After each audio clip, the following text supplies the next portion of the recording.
Good morning. Welcome to our year-end webinar to review all the needed pieces of Sage 100 ERP, primarily related to end-of-the-year processing for tax forms and related stuff, updates, year-end updates. So we'll be covering a broad range of topics. We'll look at 1099s, we'll look at W-2s, W-3s, we'll also look at the ACA reporting, 1094 and 1095, for those that apply to.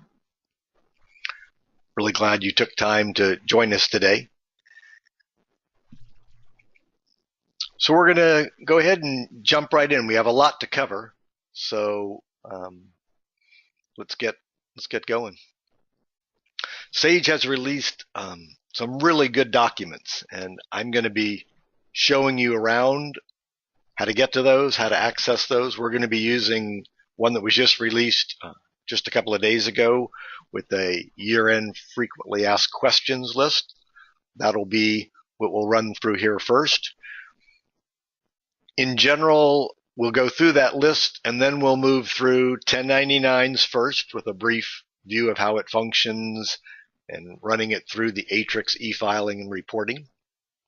Then we'll move on to payroll for W-2s, W-3s, and then the last part of the webinar will be related to the Affordable Care Act reporting requirements for those who are ALEs, applicable large employers, or those who have some requirements to file even though they aren't ALEs. There are a couple of self-insured clients that we've got that have some reporting requirements.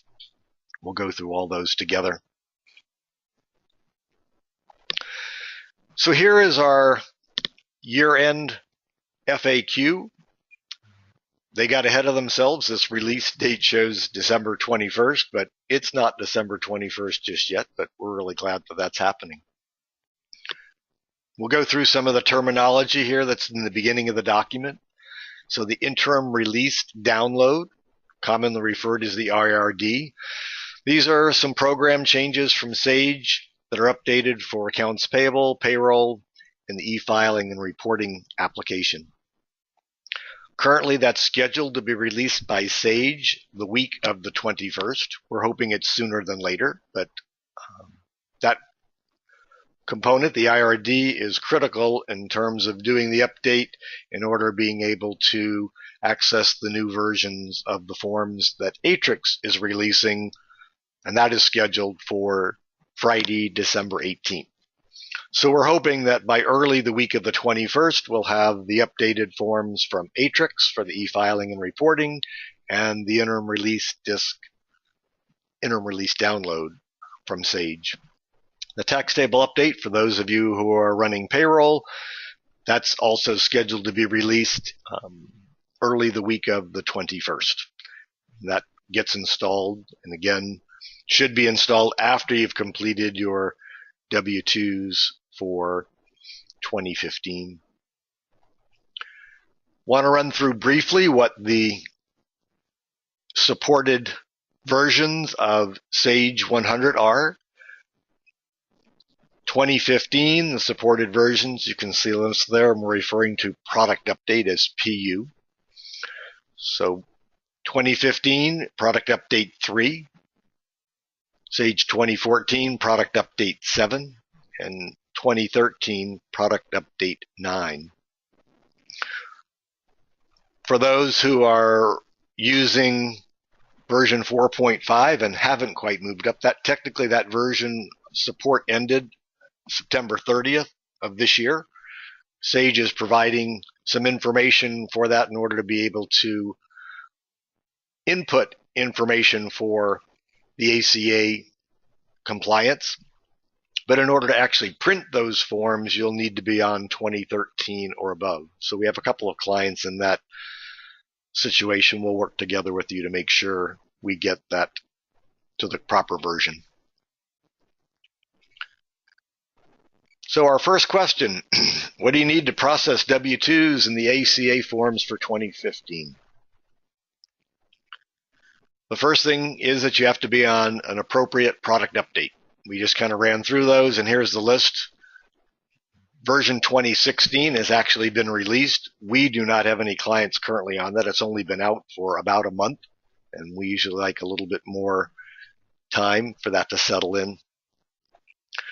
So there's the product updates, PU3 for version 2015, product update 7 for 2014, product update 9 for Sage 2013, and product update 8 for version 4.5. As I mentioned earlier, the Atrix e-filing update will be released on Friday, December 28th. When prompted, select the automatic update, and this will update the applicable forms once they've been uploaded. In the process of installing any product updates, versions 2015 and 2016 will prompt you for new filing keys. We'll work with you together to make sure that happens, but those keys will come from the Sage portal. Next, what do we need to process 1099 forms for 2015? Again, have to be on an appropriate product update, install the IRD for 2015, and install the update to the e-filing from Atrix. And I want to be real clear, we sometimes use the term Atrix e-filing, but that program is actually e-filing and reporting. So there is no requirement to e-file. You can still print all of the necessary forms from there.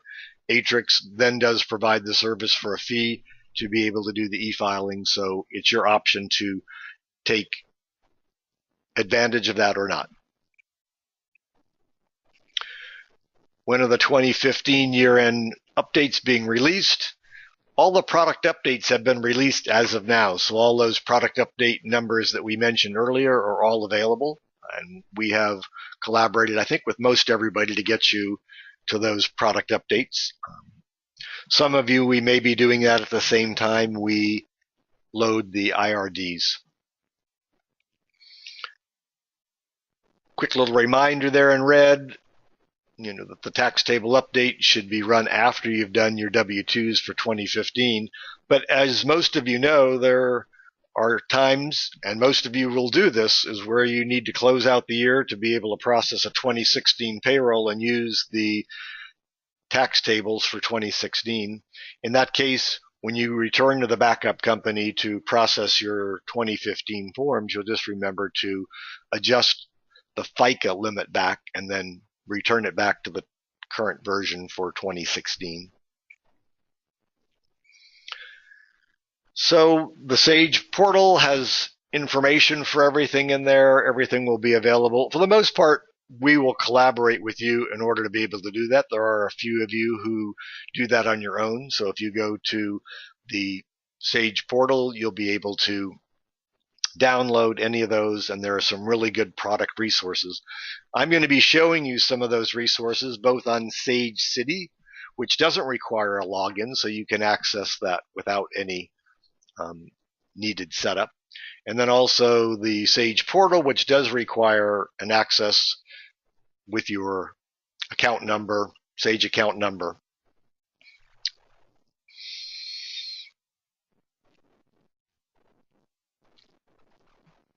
Just a reminder, when installing the tax table update for 2016 Q1, it's always a good idea to go back in and verify the unemployment tax rate for each of the states in which you might process.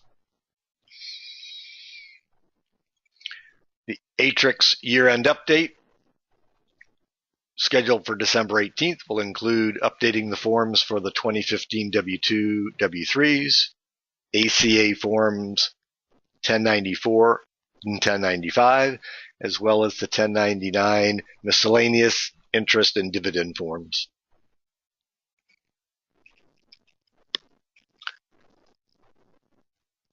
So we've got how to update the e-filing and reporting. It's on the knowledge base. We'll actually see that when we look at some of the other features. After downloading the tax table update and interim release download, Do we need to install it on the workstation or the server? Always on the server. So the Atrix components actually get loaded and they're workstation specific. So the e-filing reporting are workstation specific, and each user that will need access to e-filing and reporting will need to have that installed on that workstation. So if you've added a new user or added a new computer, though your Sage 100 might be working fine, we may need to install or reinstall the Atrix piece. But as far as the tax table update and the IRD, they need to be installed at the server. So they can't be from the workstation. So when we connect with you to install those, we'll need to coordinate with you or have your IT staff available so that we can actually have remote access into the server console. ACA reporting requirements for 2015. Sage is fully set to comply with that, and there are a whole group of knowledge base articles. I'm actually going to show you some videos that are really, really good. They're a series of short videos, maybe 6 or 7 of them, 5 minutes each, that I think or any of you that are doing ACA reporting would be really, really helpful to take a look at. So when we get to that later in the webinar, we'll go through and actually going to preview one of those videos. If you're doing ACA reporting, there's all sorts of information available. Sage has a whole center regarding ACA. There are all sorts of other information available on the IRS websites.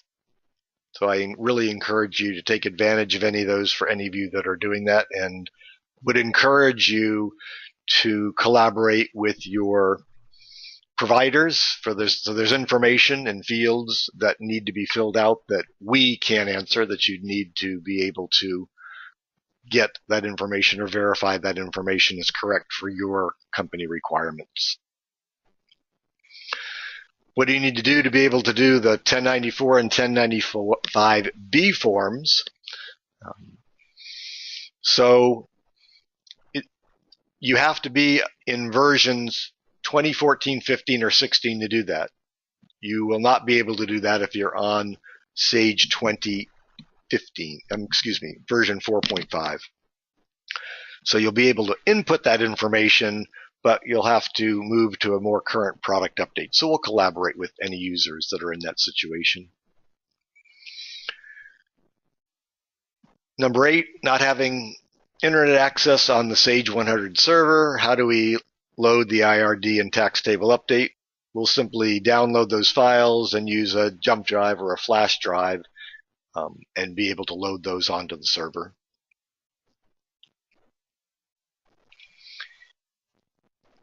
Tax table update and IRDs, if you're not on a current Sage Business Care plan, basically that's the maintenance portion of Sage. The bottom line is not. You need to be on a business care plan, and I think all of our users are currently on an active plan, so that shouldn't be an issue, which means you'll have access to be able to set up an account on the Sage portal. And number 10 addresses that specifically. I've never been to the portal. What do I need to do?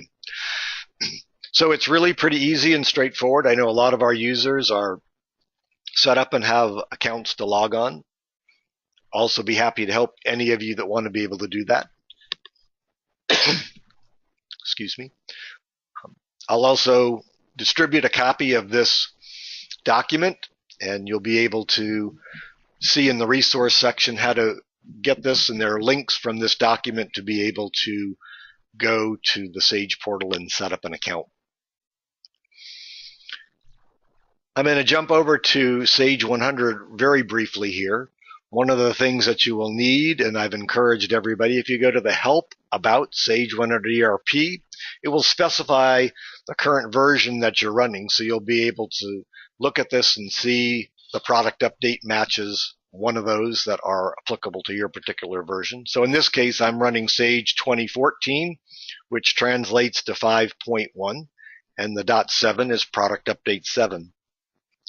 The other reason for using this screen is it specifies your customer number, and this customer number is needed if you want to create an account on the Sage portal. So always good to go. Again, that's in the Help About section in Sage 100.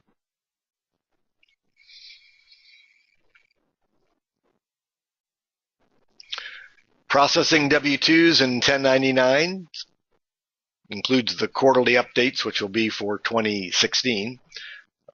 You'd have to have the federal and state e-filing reporting program on each workstation, as I mentioned earlier, and there's a whole section on installing that on a new workstation. This again refers to another KB article here, and those items can be found on the Sage portal. And I'm going to use this one just as an example right here. So I'm going to go basically copy that. I'm going to go back over to the Sage partner portal or customer portal. It's all the same. And I've got a search window that opens up. So once you've logged on, this one does require a log on. If I put in that number and then simply tell it to search, then basically here's my guide that comes up. And when I open that window or scroll down, then actually it would have the details of how to be able to do that. It would include this Sage e-filing guide, which is really good. Okay. I will probably send this document as well to all of our users so that you'll have access to it. This is really a good comprehensive guide that we'll take a peek at later. I'm going to navigate back to the search window there.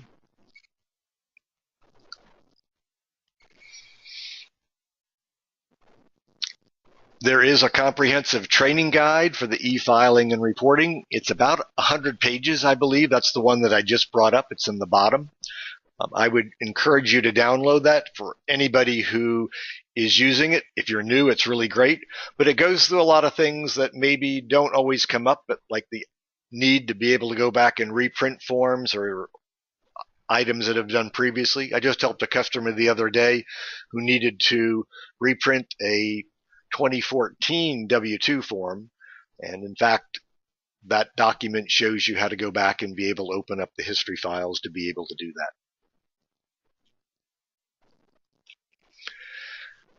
Great resources in here in terms of year-end processing. I've already shown you a little bit of the link on the Sage support portal. The other one that doesn't require a login is Sage City. There's the URL right there. I'm going to go over to Sage City here for just a second and show you a little bit how that functions. So this is the Sage City homepage. It's got a little bit of a scroll, but there are two pieces right here. One is the year-end center, and there's another for those who have some specific ACA requirements. So when I click on the year-end center and then scroll down just a little bit, then I get to the Sage year-end center. And this is really, really good. It's got everything and more that you would need, from everything from downloading the forms and the updates, all the articles. So there's actually 4 sections in that. There's the product and tax updates. There's installing the different components, things related just to payroll, and then another for tax forms. So there's a whole host of articles. So if we were to go there and look at any of those, these actually open up a lot of the articles that are on the knowledge base, but it allows those to be accessed directly from Sage City without requiring a portal. If you are doing any of the downloads, it does require a login, but for any of the information, it's available without. So Sage City can be a really good friend of yours. There's some videos, lots of different things. You can notice there's a little video piece here that's got some different year-end things that are really helpful.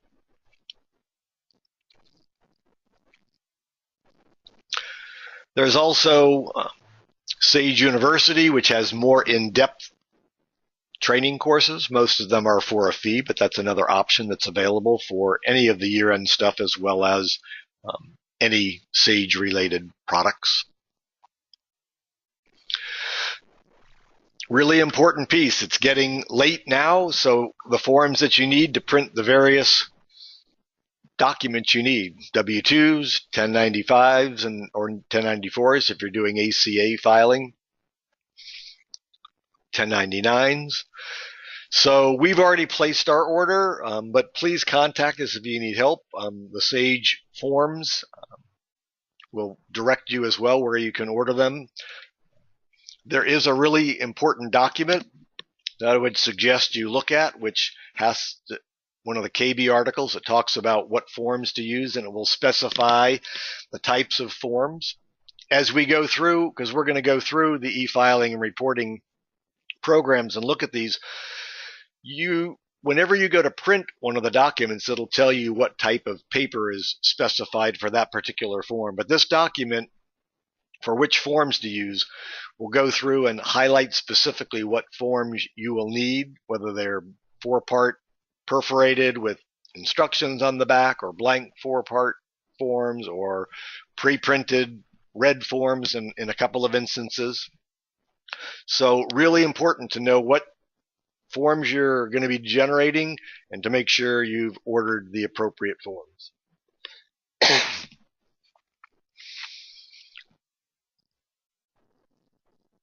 There are some specific requirements for what happens, and some of them need to be on the perforated paper. So again, look carefully at that. But here's a summary of that. The W-2 copies B and C, they need to be on the 4-part perf with employee notice on the back. They can be printed on plain paper, and then you could print out the employee notice separately, but those are the blank forms and form numbers on the Sage site. The federal copy, copy A, which you would mail in if you're doing the mail-in, that's 2 to a sheet. Those are printed on plain paper, not on the perf paper. If you're doing e-filing, then you don't need to worry about those, because you can simply e-file those, the federal copies. And the W-3 form can be printed on plain paper as well. And then there's some state requirements. The employer copy for the W-2 prints on plain paper, or 4-part plain paper if you want, but it includes 4 employees to a sheet. So your summary then will take up only 1/4 of the number of pages based on the number of employees that you've got. The 1095 forms, the 1095C is a full page blank with instructions on the back, and as is the 1095B. So make sure you know which of those you're running. I'm going to show you a little example when we talk about ACA forms in a little bit, that gives a quick little chart as to what you'll need. The 1099 and 1096 transmittal forms, again, the recipient copies are printed on 4-part perforated paper. Okay?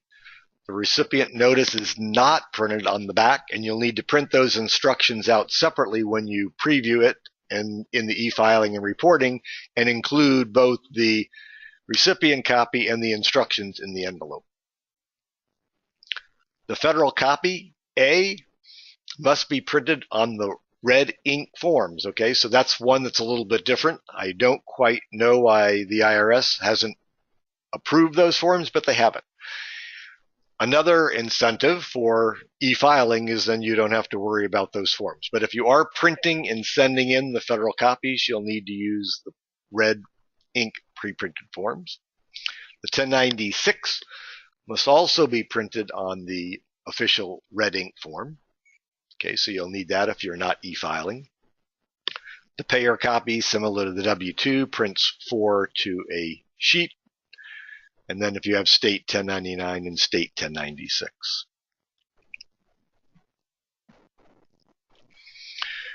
Are you required to print W-2 copy A and W-3 forms on the red pre-printed forms? The answer is no. So the IRS will accept the federal W-2s and W-3s as printed from the Atrix e-filing and reporting, and can be mailed. So instructions will be provided there. Is there a file created to upload that you can upload yourself to the Social Security Administration or state agency when you're required to e-file? The answer is no. In the old days, there was the magnetic media and the electronic reporting. That's all been merged into the Atrix electronic filing process. So you would need to sign up with Atrix. That data can be easily passed from the SAGE information and the e-filing and reporting application to the e-filing portion of Atrix. And it's very easy to sign up. At the end of the printing, you'll get the prompt. There's more information here on this link for Atrix specifically related to Sage 100. We have a couple of our clients that have some local withholding taxes. There are some extra steps, so we'll talk about those. There is a whole section in the e-filing and reporting guide that will address those as well.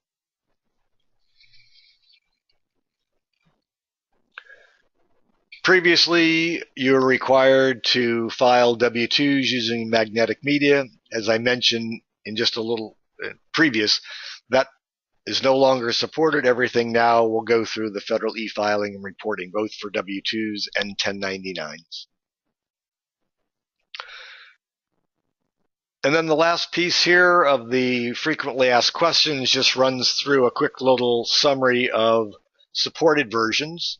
So you can see everything 2013 and above is supported. I mentioned earlier version 4.5, there is an update that has the ACA, but if you're printing those forms in ACA, it will be required that you move up at least to version 2013. We'll coordinate with anybody that might apply to. 1099s, what's needed? You've got to have the product update and the IRD installed. W-2s, similar product update and the e-filing year-end update in order to be able to do those, as well as the ACA forms 1095 and 1094. And the tax table update, which will be available again the week of December 21st. So now we're going to move back over and we're going to jump over and look at 1099s. Pretty straightforward. We talked about the forms and what needed to happen. The e-filing and reporting portion of that is under the reports section of accounts payable. So let me scroll up just a little bit here. So under reports, there's form 1099 e-filing and reporting. I jumped in a little quick. There's also another report here that I find really helpful, the payment history report. That if you run that and you specify only your 1099 vendors, you can have a quick way to kind of verify the totals of what's been paid and what you might expect to see on the 1099s.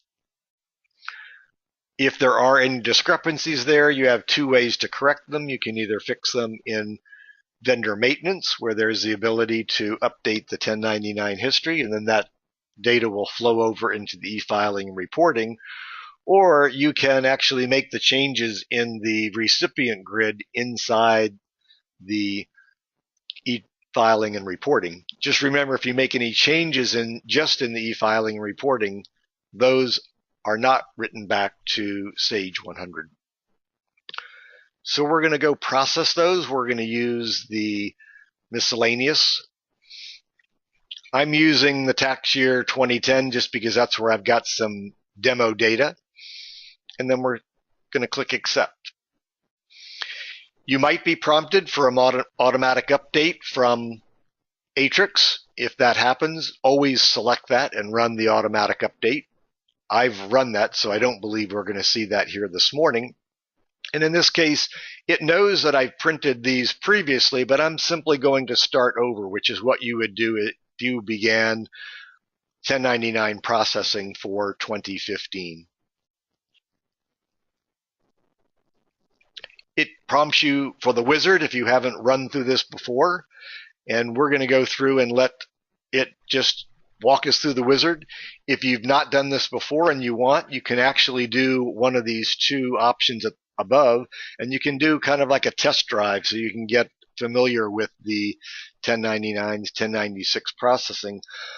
But even if you proceed with doing them directly, you can always restart it, so it'll refresh the data from your Sage 100 software. Prompts for the EIN. I'm not going to stop in many of these, but there's some information that you might want to fill in terms of contact and that type of information. Type of filer you are, if you have states, in which case you might include all the details for state and local. How are you verifying the data? Who's going to receive them? Some questions you can go through. These details are all in the e-filing and reporting guide, an option if you want to truncate recipient numbers. Do you have multiple companies that you're filing for? You can always do that, and then it'll prompt you for multiple databases in order to be able to do that. We're doing just a single one. And then it fills the grid. In this case, we have 3 recipients. The left side shows us some of those details. I'm going to move it into full screen so I get the most out of this. I can also reposition any of the grid bars that I want to be able to. So the bottom scroll bar, you can see there are no names there, but there are company names. So depending on whether somebody was using a taxpayer ID number or a Social Security number, those would show up differently in terms of the recipient names. The boxes are to the right based on the information brought over from Sage 100. I can change any of these numbers here, as I mentioned before. So if that wasn't really rent, then it should be another income or non-employee compensation, box 7. I could move those appropriately where they need to go. All the boxes are there. You'll notice that there are steps to be able to move through. So the first one is verifying the TINs. If any information is missing that is required, the e-filing and reporting will prompt you to fill those in. So we're simply going to move through. It's going to check the federal numbers, the recipient addresses. It's going to allow you to verify the income boxes on the right side of the screen, verify any state withholding that might apply, confirm the states if you have state electronic filing, an advertisement from Atrix where you can look at doing the 1099 reporting, and if you want to do that, they'll even mail them in and file them for you. So just know that that's an option. It defaults to using the Atrix service, but I simply come here and move down to the lower, and I can pick what I want to do. So I want to print my own copies. If you wanted to print your copies, but then have them e-file, you could leave these, and it would give you an estimate of the fees. Again, there's a $25 minimum fee for any e-filing and reporting, but if I didn't want to do those, I could print them myself. So everything could be printed. There's nothing that's required to be e-filed or any charges. You'll be able to do all of that. So we're going to use the option there as though we weren't doing any electronic filing. And then it will move through and allow us to print these documents. So in this particular case, based on what we've selected from those, there are 5 different reports that would print. We're not going to print them, but I'm going to show you briefly what that's going to look like. It tells us what step. So the first one is the federal 1099 miscellaneous. You can see these are 2 to a sheet. If I'm printing them when I'm ready to print and I click that, it will prompt me for what I need. In this case, it's telling me I need the official red 1099 forms in there. We're not going to print those, but this is the order of them. The next step is going to be the federal 1096, which is going to print the summary. Again, if I look at that, that's required the federal official copy, the red form, to be able to do that. The recipient copies, which are printed 4-part, all to the same recipient on one sheet. The print final indicates that it's printing 4-part perforated paper. There's no instructions on the back, so these are just simply blank 4-part perfed paper. You would print out the instructions separately and include those.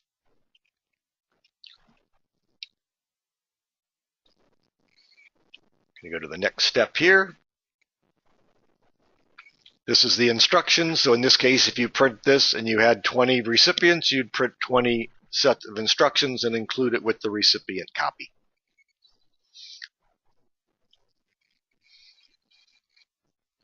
And the last is the payer or employer copy. And these print 4 per sheet, so it's kind of nice and handy. They can be printed on plain paper, or they can be printed on perforated paper. Doesn't really matter. Those are simply your copies. And that's basically the 1099s. Again, if you're doing the e-filing with Atrix and we had checked any of those boxes, it would have prompted for you to log on. If you opt to do that, you can simply go to the enroll portion of Atrix if you clicked any of those boxes, and it would prompt you for doing that along with any credit card or payment information that's required. And when you're done with the 1099s, it'll give you the option to increment the 1099 default calendar year to the next year if you want. I'm going to say no for the moment. Now we're going to move on to payroll. So I'm going to scroll down just a little bit here. Those are all done through the payroll period end menu and the federal and e-filing and reporting. So I'm going to click there. You'll notice because the Atrix updates have not yet been made available, we're not seeing anything for 2015 for W-2s, nor are we seeing any of the information for the 1094 or 1095 reports. The only 2015 happens to be for the 941 that many of you have been using. This process is very similar. We're going to just pick the W-2s for 2014 because that's what we have closest. Just this will be a little refresh. If you have any special boxes for box 14, you can include those down here. There is another piece if you're needing to report for employer-sponsored healthcare, in I think it's code DD in box 12. There's another KB article for doing that. I know we've helped a number of you in the past doing that. So I select my form and then simply click accept. Again, if you're prompted for an automatic update from Atrix, then you would do that. We're not going to use our work in process. That simply lets me know that I started one of these previously, so we're not going to use the one that was previously done, and in fact we're going to just tell it we want to start over here. Similar to the 1099s, it's going to walk you through the wizard. EIN, company information, your preparer type, the states, data verification. So there's some other questions in here that you'll need to look through a little more carefully. Do you want control numbers on your W-2s? Are you sending W-2 forms electronically? What type of payer are you? Do you have third-party sick pay? Multiple databases, and then the employee data is loaded. So again, the grid is very similar. I'll make this full screen so we get as much information as possible. If there is any invalid information in here, they will be highlighted in red. So I'm going to do, just as an example here to make sure we do this, I'm just simply going to change a social security number there, and we'll move through. This would have brought all the information over. I know we have some specialized things for some other states. Additional boxes and things can be added here for some of the state and reporting. So the first verifies the employee information. If there is any invalid information, it will show it in red and tell you what you need to do to correct it. So in this case, we're simply going to go back to correct it. And we're going to go back to that employee number, to that social security number. We've got 2 that are not correct.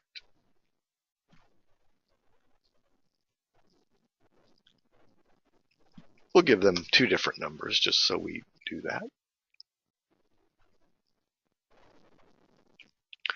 And now if we go to the next step, you'll notice there are still a couple of other things. So it's looking to say all the things that are required to be on this form when you send it to the IRS and to the employee. So we can't have any blanks in the address, so it takes us right there and says, oh, we've got a blank address in 2 of these, so we're going to say West 10th.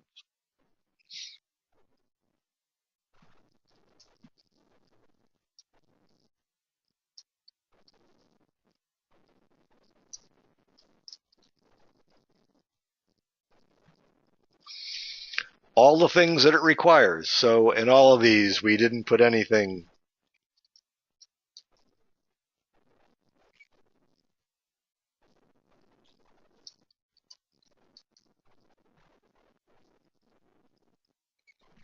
And let's scroll over and see if we missed any other things in here.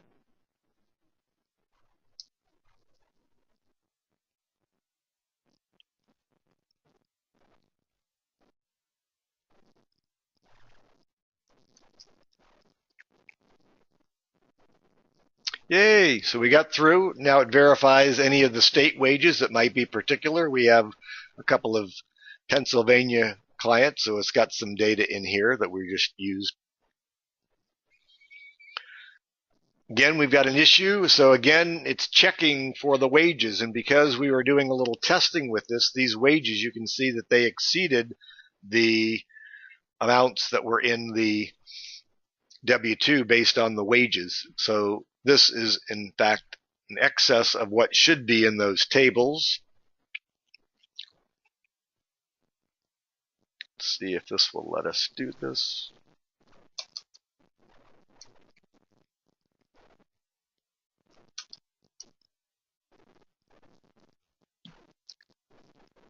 So again, that's over what is currently set to be the limit for that, so it's not going to allow that to happen.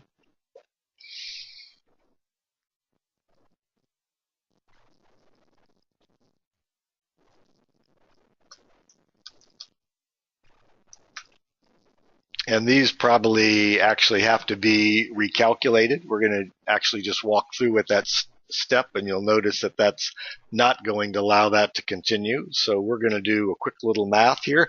So these are real life situations. Now again, if you encountered a situation like that, it would be really, really important to go back and look at what's the reason for that, because there is a discrepancy, and there's actually a report in Sage 100 that does an employee verification. So we're going to change this and actually take a quick little peek. It's got to be within $1, so we're going to go back and correct that. And we're going to try this number here to be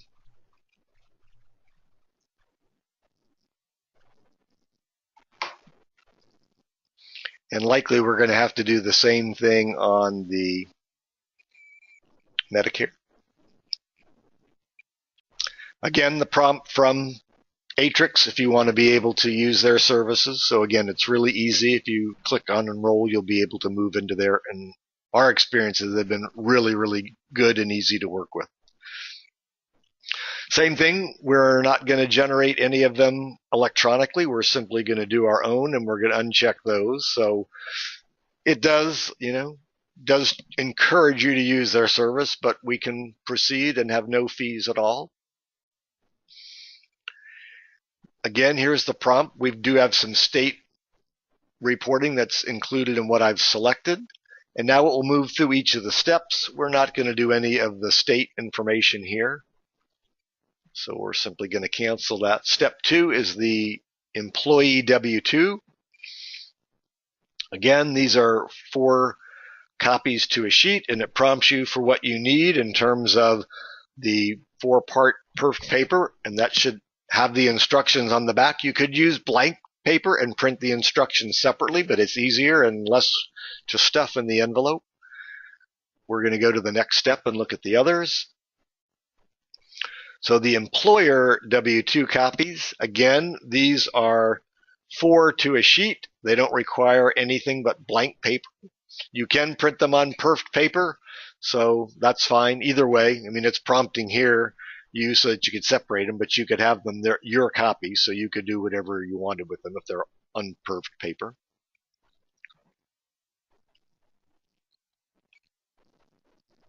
The federal W-2 copy, again, if you're not e-filing, you would print those, and those are printed on plain paper, not perforated, so no forms required for that one. And then the W-3 form, when you print that, that can be printed on plain paper and mailed. There's no prompt for that, so it doesn't require the red form to be printed. And if you didn't have the notices on the back for those, you could print these for however many employees you have and insert those with the forms that you're mailing to them. So those are the W-2s. That's very similar to what it was last year. We'll see, if there's any, I don't know of any changes in the forms, but once Atrix has released the updated forms, we'll be able to see those.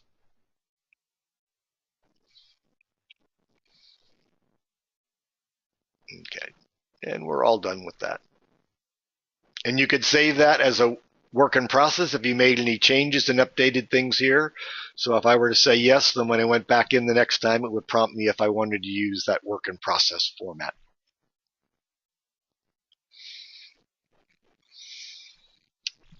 Okay, now we're going to move back over to our ACA requirements, and I'm going to go back over to our website and back to Sage City. In the Sage City, at the top here, as I mentioned, you have the Year-End Center, but we're going to jump over and take a peek at the ACA Resource Center. This is really, really helpful. There's all sorts of information in here in terms of what you need to do, all the details of determining whether you're an applicable large employer. Here's a section that's specifically related to Sage 100. You have to scroll down just a little bit. It'll tell you what forms need to be based on the employer. But what I'd like to show you is if I back up one page here at the start of this, there's a section that has under the year end. Let me back up. I went one step too far again. There's a series of Affordable Care Act videos. They're very short, and it's everything from a little bit of an overview to the setup of each of the screens inside Sage 100 that you'll need to fill in and complete those, as well as what it's going to be like to generate those forms. So I'm going to launch this top one here, and the reason that I want to launch this one is because not only does it give a little bit of an overview, there's a chart in here that's really, really helpful if you haven't already determined this. So I'm going to run this video. I don't know quite how well if you'll be able to hear any of it. We're not really going to run it, but we're simply going to make it full screen. And what we're going to do here, it walks through the different forms, but this particular screen is really, really helpful, I think. It goes through and asks you, do you offer health insurance? If no, it walks through. If you have more than 50 and you're still part of an applicable large employer, then here's what you would need to do. You would still need to generate the 1095C and the 1094C transmittal. You would need to do the 1095Bs. If you come back over here and you have health insurance and you offer health insurance and you are self-insured plan, then you would have to follow this train down, and it picks and shows you again which ones need to happen, whether you need to fill in part 3. All of those screens are built into the Sage 100 setup. We'll walk through those, but I find this really, really helpful. The other thing, at the end of each one of these videos,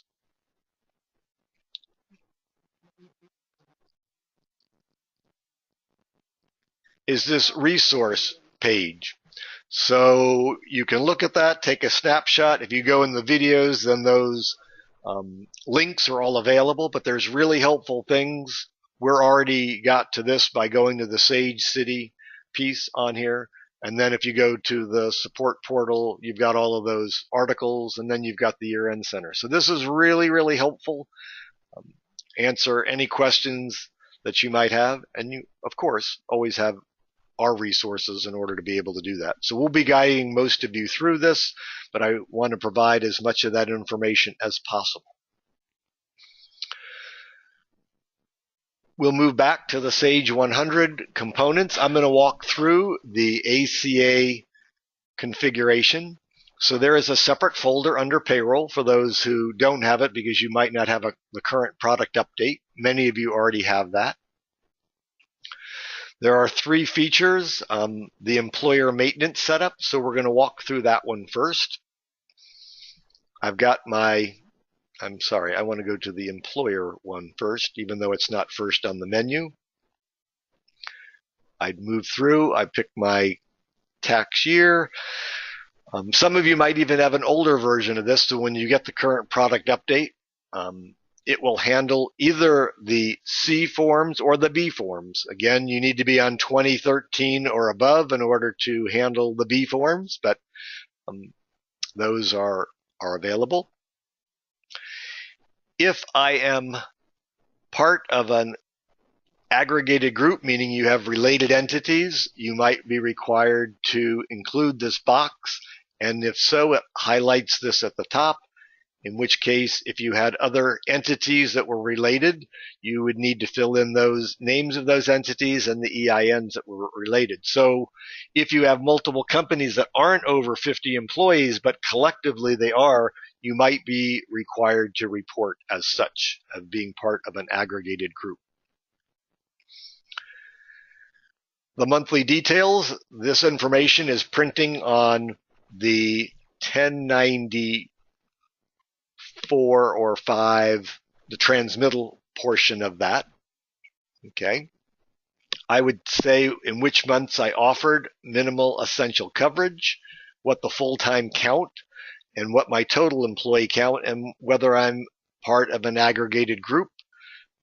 There are some transition relief indicators. Anything that has a looking glass will show you what your options are to be able to do those.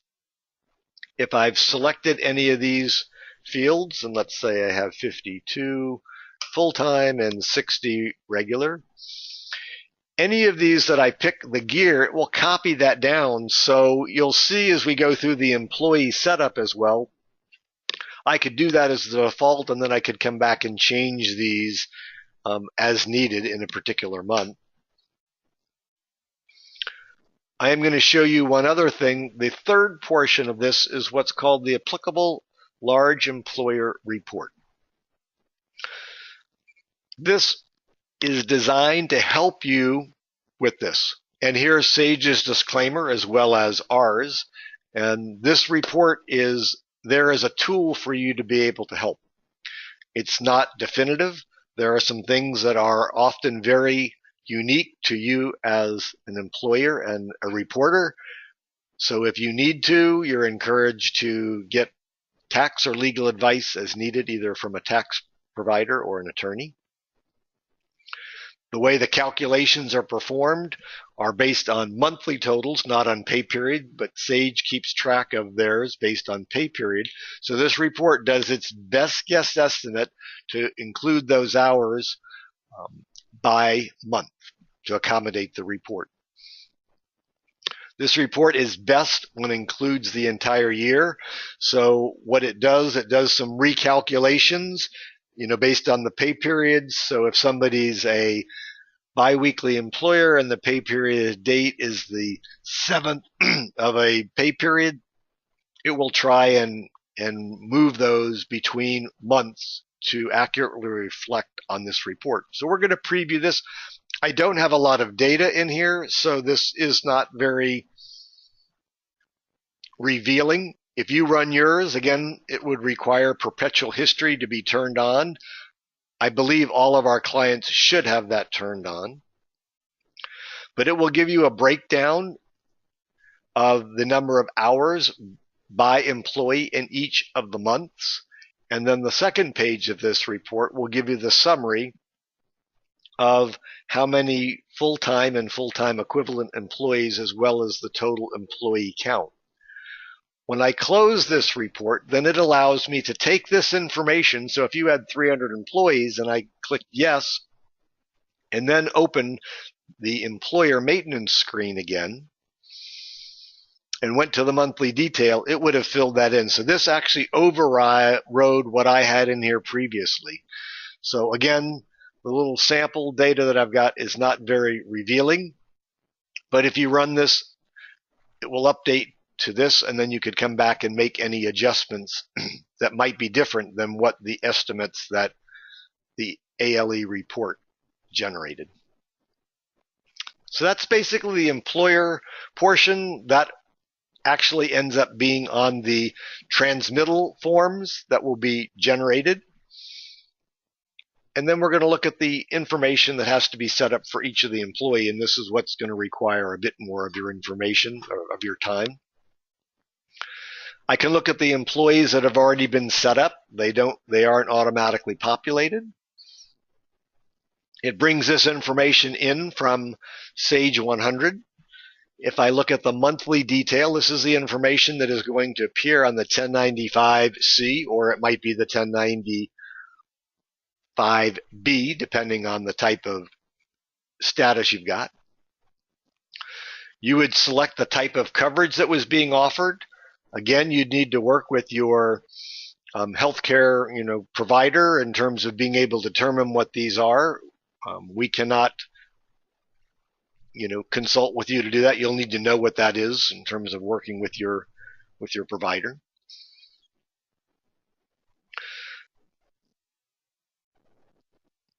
The employee share of lowest cost. So again, this doesn't have to do with the premium that the employee is paying. It's of the coverage that you have offered them. What is the lowest share of that cost to the employee?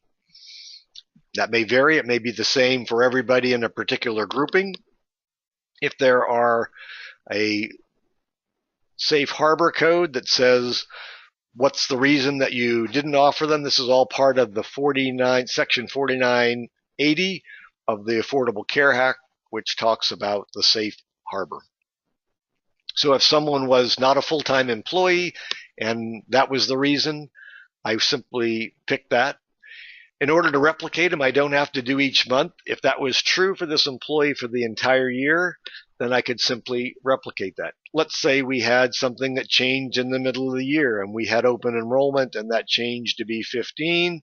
I could change that and then move it down and it would fill in from there down. So the tools are there to make it relatively quick to enter. There are a couple of other tools that some third-party people have developed for an additional fee. If you have a large number of employees, talk with us. We'd be happy to get you in touch. In my mind, the key that's really important is having available all of that information in front of you at the time, and then you can run through employee by employee. You'll notice that this covered individuals is grayed out. If you are providing employer-sponsored self-insurance, this checkbox would be marked, and then it would open up the covered individuals. This would end up being in Part 3 of the 1095-C or 1095-B. So I would list each of the employee, including the employee. So the employee doesn't default here. You would have to enter them in. So in this case, I'm going to put Jerry in the top. I'd have to know the social and say which months applied. If he wasn't offered coverage wasn't covered the whole time, I would do that differently. If Jerry was married to Betty, social security number, date of birth, and again the months that were covered. And then if I put the baby that was born, maybe the baby wasn't only covered from September on, so I would say not covered in all months.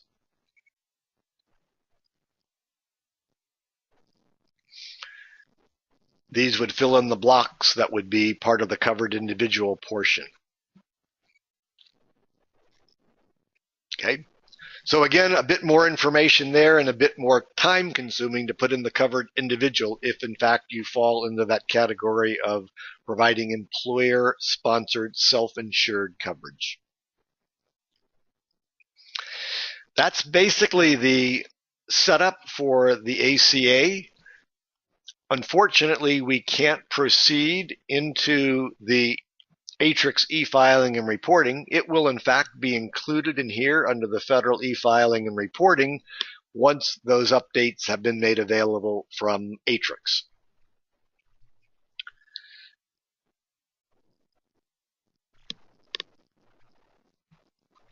There are some filing date deadlines just in general that I'll go through and cover with you. I'm going to go back here to visit the year-end center. And in fact, those are printed right here at the very beginning. So February 1st of 2016, in the US at least, I don't think we have any Canadian customers, all the recipient copies of W-2s, 1095B, 1095C, and 1099s are required. So February 1st happens to be a Monday because the 31st falls on Sunday. February 29th, it's leap year. The paper copies are due for the W-2s and W-3s and the 1094, 1095s, 1099s, and 1096s. If you are e-filing, then those dates do not apply, and March 31st becomes the deadline to submit those for e-filing. If you're using Atrix to do that, when you enroll, they will specify and coordinate a date.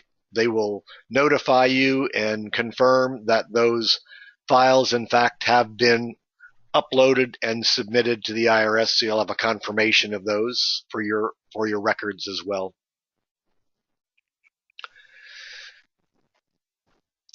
Again, I'll be sending out some links to the Sage City year-end, as well as a couple of those documents that seem to be key items, along with the dates. If any of you have not already scheduled with Mike, Robert, or I, as far as updating the year-end, making copies, and being able to coordinate printing, as well as any form questions that you might have, please contact us as soon as possible so that we can get that scheduled.